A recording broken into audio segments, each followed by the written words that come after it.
Segundo Crônicas 7, 13 em diante, diz assim: o Senhor falando ao seu povo, o Senhor falando a Salomão: se eu fechar os céus e não houver chuva, ou se ordenar aos gafanhotos que consumam a terra, ou se enviar a peste entre o meu povo, e se o meu povo, que se chama pelo meu nome, se humilhar e orar e buscar a minha face, e se converter dos seus maus caminhos, então eu ouvirei dos céus, perdoarei os seus pecados e sararei a sua terra. Agora estão abertos os meus olhos e atentos os meus ouvidos à oração deste lugar, porque agora escolhi e santifiquei esta casa, para que o meu nome esteja nela perpetuamente, e nela estarão fixos os meus olhos e o meu coração todos os dias. Amém, queridos? Que palavra tremenda de Deus, né? Esse é aquele texto que você só lê e já está recebendo a ministração. O pregador não precisa nem explicar nada, né? Porque a palavra vem com um efeito tão poderoso na nossa vida, né? Irmãos, esse texto aqui fala do momento quando Salomão ele acaba, ele constrói lá o santuário, consagra esse santuário ao Senhor, o templo ao Senhor, e a palavra de Deus diz que o Senhor, no versículo 11, o Senhor aparece a Salomão através de sonho, à noite. Ele aparece para Salomão dizendo: ó, gostei, essa casa ficou maneira, essa casa ficou do jeito que eu queria, esse lugar eu gostei, o meu coração se alegrou, o meu coração está feliz com o que vocês fizeram para a minha glória, para que eu pudesse, como Deus, estar presente no meio de vocês. Essa casa ficou do meu agrado. Então, quando nós fazemos algo para Deus, irmãos, sempre a gente tem que pensar: é para Deus, a gente tem que consagrar, né? Nós temos aqui uma parede, temos que consagrar. E ontem, quando eu tirei foto, eu olhei assim, sabe quando vem a voz do Espírito Santo dizendo assim: aprovado, eu gostei, né? É claro que quando você pinta algo que fica diferente, ainda mais hoje uma cor que é escura, tem muita gente que fica assim, né? Mas irmãos, é de Deus, né? Deus está nesse negócio, Deus está nesse propósito, amém? Quem pode dizer amém aí? Deus está trabalhando no nosso meio, e o gostoso de ver foi as pessoas trabalhando, todas unidas, todas juntas, né? Inclusive o Reginaldo, que ainda não lembrou com a Daniela, mas já são nossos aí, boi no lambe, né? Mas ficou aqui também quase o dia todo, trabalhando com alegria, né? Todos aqui trabalhando com alegria, fazendo com alegria, querendo fazer o melhor, né? O irmão Rodrigo cortou uma chapinha para fazer a tampinha do parafuso. Eu falei: Jesus, né? Falei: eu acho que eu ia fazer isso não, né? Mas o zelo, o esmero, o cuidado com os pequenos detalhes. Às vezes os pequenos detalhes a gente despreza, irmãos, mas às vezes a glória está lá, né? 5 pães e 2 peixinhos, o que é para uma multidão de mais de 10 mil pessoas? Aparentemente não é nada, mas nas mãos de Jesus tudo multiplica, né? Não menospreze o valor das coisas pequenas. O que é um Davizinho, o menor entre os seus irmãos? Ninguém dava nada por ele, mas foi ele que Deus levantou para ir lá e derrubar o gigante Golias. Não menospreze o valor das coisas pequenas, porque muitas vezes, queridos, Deus pega quem não é e faz ser. Deus pega o que não pode e faz poder fazer. Irmãos, eu olho para essas coisas assim e falo: Senhor, não deixa entrar vaidade no nosso coração, que a gente sempre fique pequeno, que a gente sempre fique humilde. A minha preocupação é quando a igreja começa a ficar emperequetada demais, bonita demais, e as pessoas começam a se sentir demais. Aqui ninguém tem que se sentir de nada, aqui nós temos que ser pequenos, porque Deus é grande. Toda honra e toda glória sejam dados ao Senhor, a Ele a honra, a Ele a glória, a Ele o louvor. Eu imagino que quando Salomão inaugura aquele templo, era isso que estava no coração dele. Ele se sentiu pequeno, né, diante de uma obra tão grande, para um Deus tão grandioso. E o Senhor visitou a ele, e o Senhor falou para ele assim: Salomão, gostei dessa casa. E eu quero dizer mais para você, Salomão: se eu fechar os céus e não chover na terra, e se eu mandar os gafanhotos, e se eu enviar peste entre o meu povo, se o meu povo, que se chama pelo meu nome, se humilhar e orar e buscar a minha face e se arrepender dos seus maus caminhos, eu ouvirei dos céus, perdoarei os seus pecados e sararei a sua terra. Irmãos, Deus estava falando com Salomão sobre algo que nós precisamos meditar nessa noite. Deus muitas vezes permite as crises. É interessante que às vezes Deus permite os problemas, as dificuldades. Fala de 3 situações aqui: céu com chuva retida, gafanhotos vindo sobre a terra, peste na terra. Muitas vezes são situações que Deus permite. Às vezes permite para que se estabeleça uma crise. Porque, irmãos, muitas vezes a gente fala, a crise é ruim, mas quando a crise, irmãos, vem e mexe, dá uma chacoalhada no coração do povo, irmãos, porque muitas vezes é quando a igreja está fria, é quando os crentes se acomodaram no pecado. Muitas vezes é ali que começa o prelúdio de um grande avivamento de Deus. Por quê? Porque é nessa condição que o povo começa a perceber que está longe de Deus e que precisa buscar o Senhor. Irmãos, em que circunstâncias Deus permite que o céu se feche, que os gafanhotos venham sobre a terra e consumam toda a lavoura, e que a peste venha através de doenças, que matem muitas pessoas e até animais? Em que circunstâncias são essas? Irmãos, só tem uma circunstância: é aquela situação em que o povo se afastou de Deus, em que o povo se entregou à rebeldia, à desobediência, se apartou do seu Deus. Aí Deus permite essas coisas para demonstrar ao seu povo que o seu coração está desgostoso, está desgostoso com o seu povo. Só que existe um remédio, versículo 14. Quando isso acontecer, o que a palavra de Deus diz? Se o meu povo, que se chama pelo meu nome, se humilhar e orar e buscar a minha face e se arrepender dos seus maus caminhos, eu ouvirei dos céus, perdoarei os seus pecados e sararei a sua terra. Irmãos, tem 3 coisas aqui que nós precisamos entender nesse texto. 3 coisas que eu quero falar com os irmãos aqui rapidinho, que esse texto fala comigo e com você nessa noite. Primeiro, quando nós entendemos que precisa haver uma restauração de Deus na terra, uma restauração que traga cura. Será que a terra precisa de cura hoje, irmãos? Será que a terra hoje precisa de cura? Será que as pessoas hoje aí fora estão precisando de cura? Será que hoje, irmãos, precisa haver perdão de Deus sobre pessoas que estão perdidas no pecado? Irmãos, com certeza, para que essa restauração venha, para que esse mover de Deus venha, 3 coisas precisam acontecer. Primeiro, nós temos que entender quem nós somos diante de Deus. Segundo, nós temos que reconhecer o que nós precisamos fazer diante de Deus. E terceiro, nós precisamos crer no que Deus fará em resposta a tudo isso. São 3 coisas que estão nesse texto, irmãos. Primeiro, nós temos que reconhecer quem nós somos diante de Deus. A palavra de Deus diz: o meu povo. Quem que nós somos diante de Deus, irmãos? Povo de Deus. Nós somos povo de Deus. Irmãos, somos povo de Deus. Como naquela época Israel era o povo de Deus, eu e você em Cristo Jesus somos o povo de Deus. Hoje nós somos o povo de Deus, e precisamos reconhecer isso de maneira muito profunda na nossa alma, no nosso espírito. Apesar dos nossos pecados, apesar dos nossos deslizes, nós somos povo de Deus.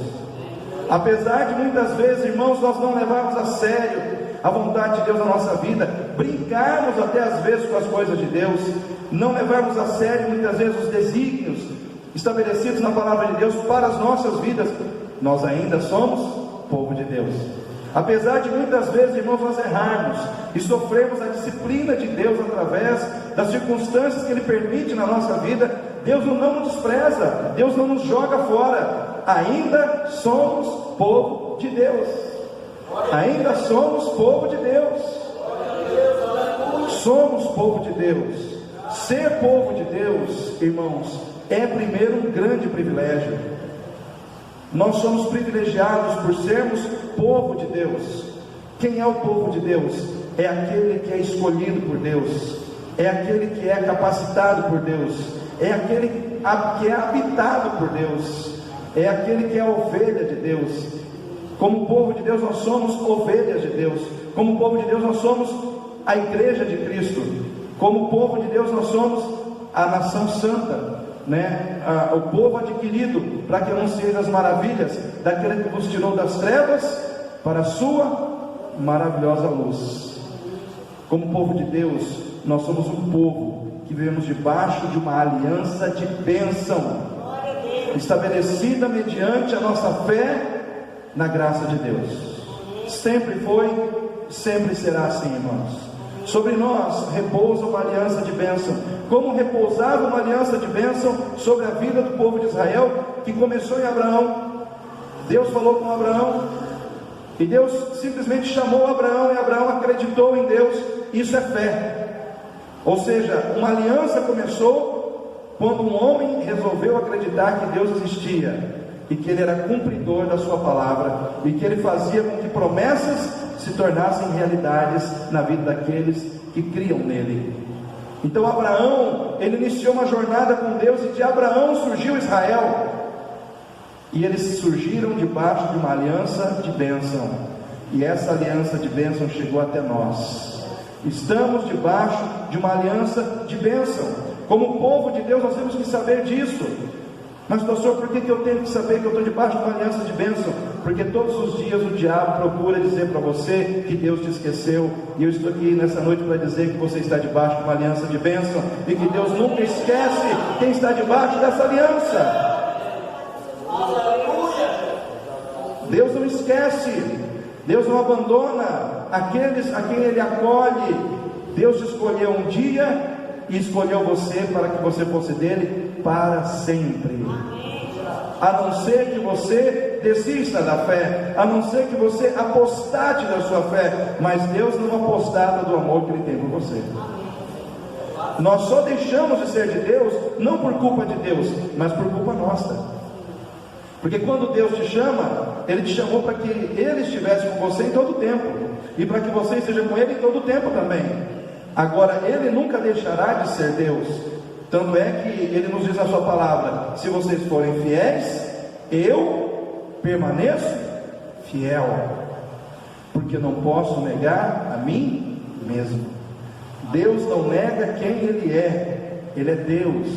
Ele tem um amor acolhedor, mas Ele tem um amor justo. O que isso quer dizer, pastor? Quer dizer que pelo lado do amor acolhedor de Deus, Ele te recebe como você está, e pelo lado do amor justo e santo que Ele tem, Ele não deixa você como você está. Ele te aperfeiçoa, Ele te melhora, Ele te limpa, Ele te santifica todos os dias. Não é Ele que tem que se tornar igual a nós, é nós que temos que nos tornar igual a Ele, sermos como Ele é, absorvermos quem Ele é dentro de nós. Irmãos, como povo de Deus, nós temos o privilégio de sermos um povo da aliança. Irmãos, nós somos o povo da aliança, e é uma aliança de bênção, mas também pesa sobre nós uma grande responsabilidade, porque diz a palavra de Deus assim: se o meu povo que se chama pelo meu nome. O que é chamar-se pelo nome de Deus? Irmãos, sabe o que é você ser o povo que se chama pelo nome de Deus? Quer dizer que Deus é a sua identidade. Vou repetir: quer dizer que Deus é a sua identidade. Tudo que você é e deve ser está em Deus. Toda a sua maneira de pensar, toda a sua maneira de viver, toda a sua maneira de agir, toda a construção do seu caráter está em Deus, porque Ele é a sua identidade. Irmãos, quando nós dizemos que nós somos um povo de Deus, que nos chamamos pelo nome dEle, nós estamos dizendo ao mundo: eu tenho um certificado de propriedade, eu pertenço a Deus, e entreguei a Ele o direito de governar a minha vida, e estabelecer na minha vida, com toda a autoridade que Ele tem, a maneira como eu devo viver, a maneira como eu devo existir, os valores que devem construir o meu caráter. Tudo está nele. Ele é a minha identidade. Fala assim: Deus é a minha identidade.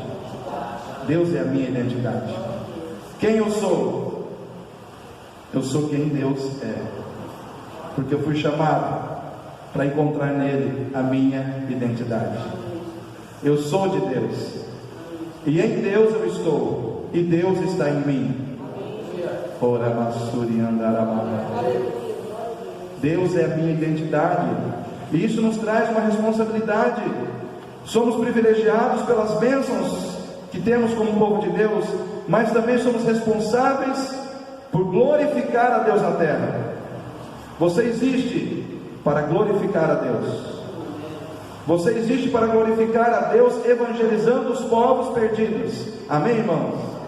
Ide por todo mundo e pregar o evangelho a toda criatura, batizando em nome do Pai, do Filho e do Espírito Santo, e ensinando a guardar tudo aquilo que vos tenho mandado. E eis que estarei convosco todos os dias, até a consumação dos séculos. Se Deus é a minha identidade, nele eu tenho que encontrar motivação para alcançar pessoas que ainda não são dele. Se Deus é a minha identidade, eu tenho que fazer o que Ele faz, eu tenho que amar quem Ele ama, eu tenho que priorizar o que Ele prioriza, porque Deus é a minha identidade. Deus é a minha identidade. Se Ele é a minha identidade, eu tenho que promover os propósitos dele na terra. Um deles é a salvação das almas perdidas. O outro é a manifestação dos valores do seu reino na terra. Eu tenho, como servo de Deus, como povo de Deus, como alguém que diz que Deus é a sua identidade, Deus é a minha identidade, nós temos que promover a glória dele. Se o meu povo, que se chama pelo meu nome, é a primeira verdade nesse texto, irmão, nós temos que reconhecer profundamente quem nós somos. Se nós não reconhecermos a nossa identidade em Deus, se nós não reconhecermos, irmãos, quem nós somos em Deus, nós não vamos mudar essa terra.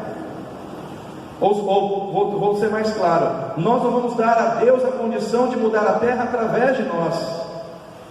Nós precisamos entender, reconhecer quem nós somos em Deus. Nós somos povo de Deus, amém? Deus é a nossa identidade. Mas também nós temos que reconhecer o que nós temos que fazer. E a palavra de Deus diz: se o meu povo que se chama pelo meu nome se humilhar. Agora é fazer, né? Irmãos, o que nós temos que fazer muitas vezes como povo de Deus, para que a restauração venha, para que as bênçãos de Deus venham, para que as curas de Deus venham sobre a terra? Temos que nos humilhar. Não se chega diante de Deus se sentindo grande, não se chega diante de Deus com arrogância, não se chega diante de Deus, irmãos, com o coração orgulhoso. Se existe uma coisa que nos afasta de Deus, é o orgulho, é a altivez de espírito, é a soberba, porque diz a palavra de Deus que Deus, Ele se agrada dos humildes, mas ao orgulhoso Ele conhece de longe. Então o texto diz que se o meu povo que se chama pelo meu nome se humilhar, humilhai-vos debaixo da potente mão de Deus, e Ele a seu tempo vos exaltará.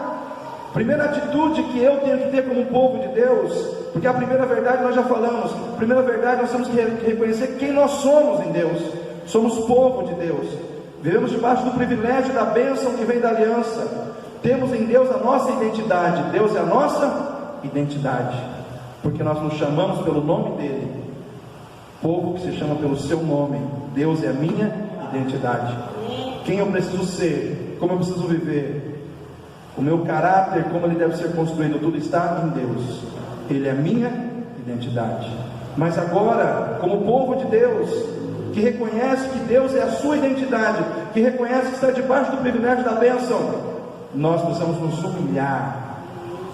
Porque, irmãos, tem muita arrogância dentro das igrejas, tem muito crente se sentindo, se achando muito grande em si mesmo, e Deus está chamando o seu povo a se humilhar.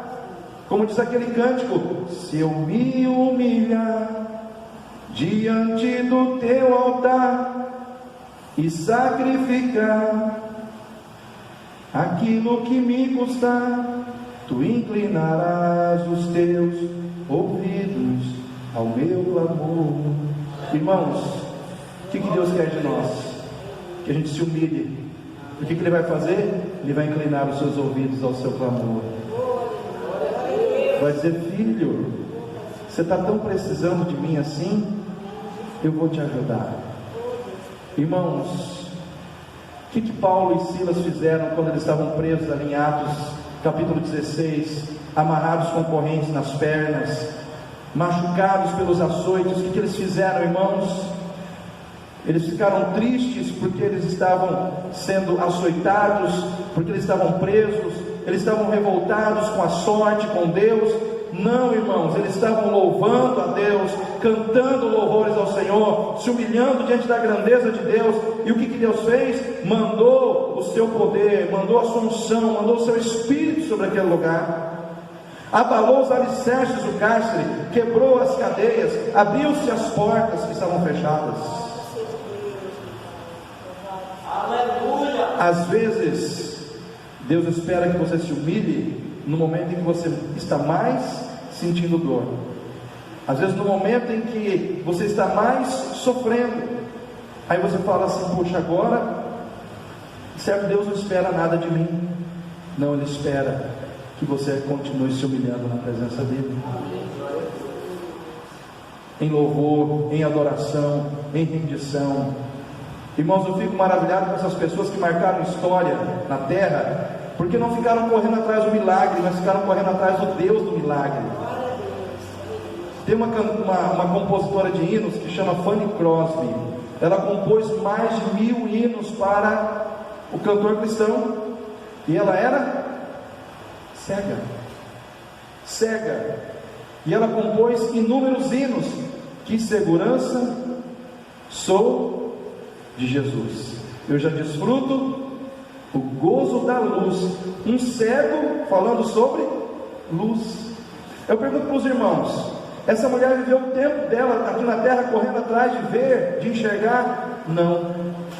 Dentro da cegueira que ela viveu, ela compôs hinos de louvor a Deus, que impactou a vida de milhões de pessoas. Morreu cega e está na glória, porque sendo cega, ela via a glória de Deus pela fé.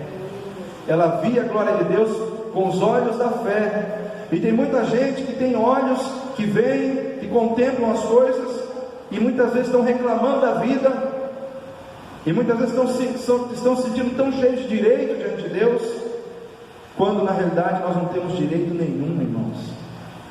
Se nós somos salvos, se o nosso nome está no livro da vida, nós temos que levantar a mão para o céu e agradecer a Deus eternamente. O que você receber aqui nessa terra é bônus, é extra, é bônus extra daquilo que Deus já te deu na glória. Comece a glorificar a Deus, comece a se humilhar diante de Deus e reconhecer que Ele é Deus. Aleluia! Tem muito crente com o coração endurecido, chateado com Deus, não fala, mas está. Não tem coragem de falar, mas está.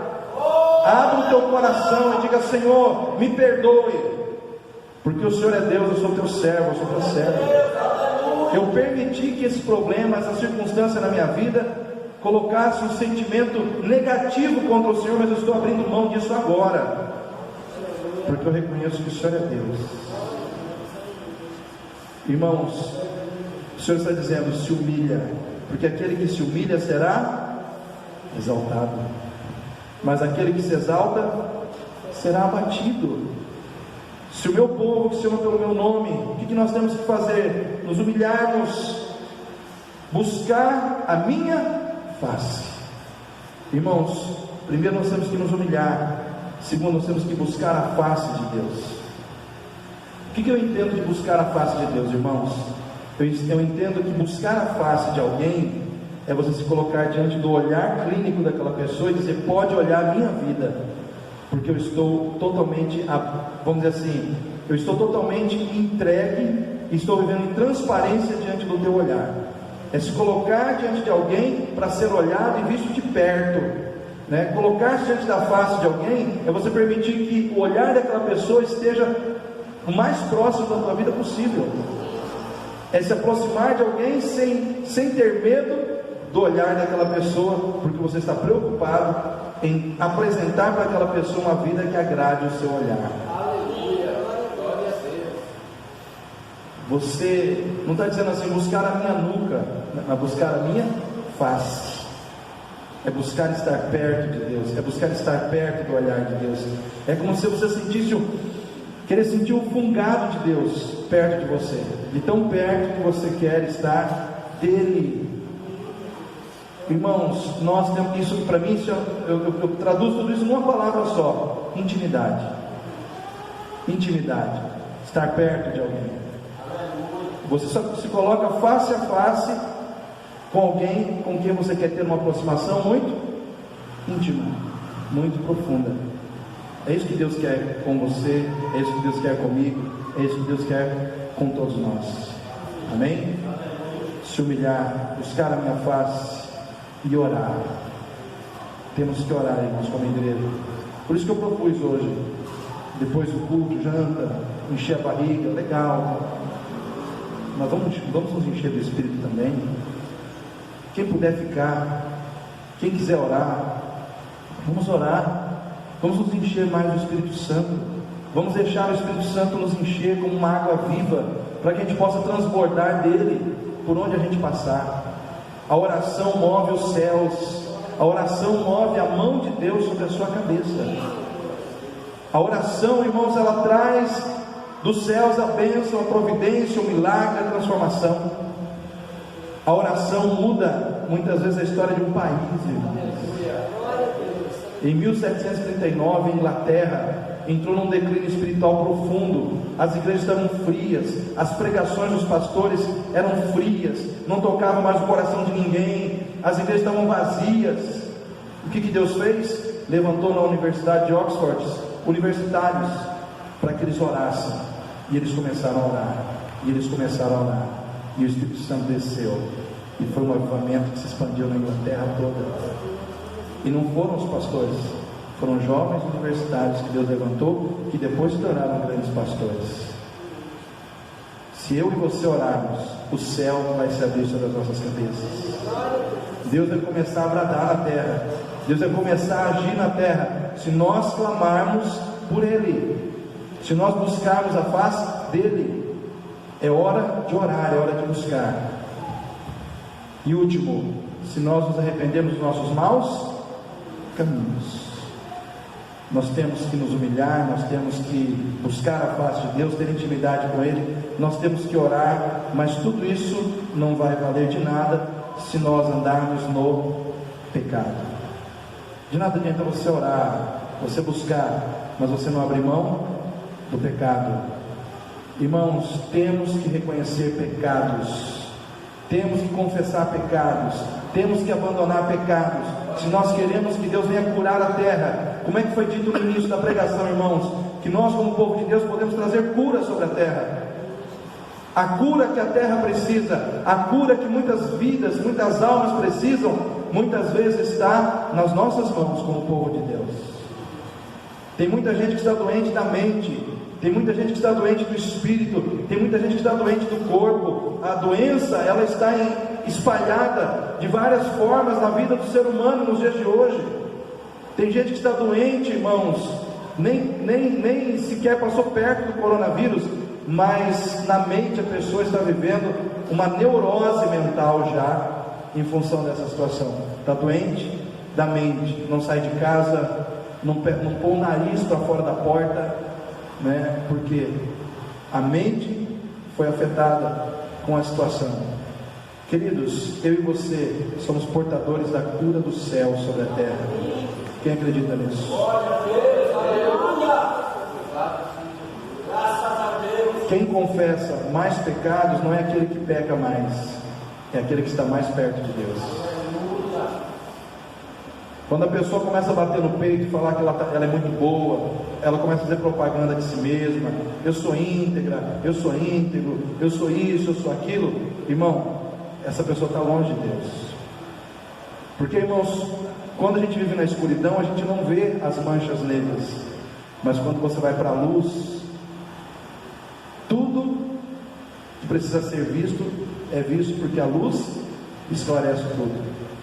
Quanto mais perto da luz, as mínimas coisas da sua vida você vai começar a ver.